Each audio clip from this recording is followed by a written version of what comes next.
Hello everyone, welcome back to my channel.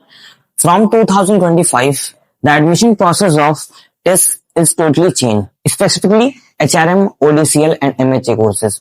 So if you are targeting this course and want to know the admission process, please watch the video and I'll be talking about the whole admission process of these courses. So please do like, comment, share and subscribe to my channel. And now let's start the video. Now let's understand the whole admission process. So let's start with the eligibility criteria. So for HRM and MHA, you just have to complete your bachelor degree only. And for ODCL, bachelor degree plus 2 year work experience. Now let's move to the entrance exam. To apply for this course, you just have to appear for CAT exam and try to score good percentile so that you can get admission in these courses. So after CAT exam, you will get your CAT score. I think in December they will release the CAT score, and in December this will release their application form. And according to your CAT score and according to your interest, you can apply for these courses according to your interest, according to your CAT score. So after that, now let's understand the first shortlisting process. For HRM and ODCL, they will consider 95% CAT score and 5% weightage to gender diversity for the first round.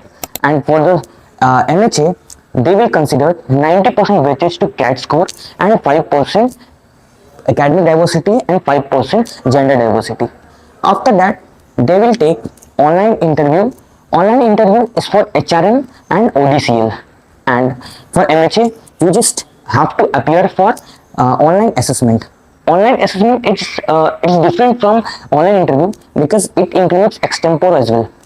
So after that, they will release the final round cutoff. In the final round cutoff, so there is another shortlisting process. So now let's understand the final round shortlisting process. Why it's different from the first round? Because in this round, they will consider 70% weightage to CAT and 10% academic, that is graduation mark, and 20% online interview. So this is for HRM and ODCL.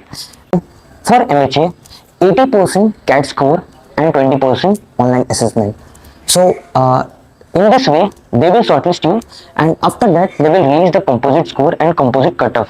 And after that, you are eligible to take admission in this course. And after that, the document verification will be done, and you can take admission and classes will be start. So this is the whole process to take admission in this course. So please do like, comment, share and subscribe to my channel. Thank you.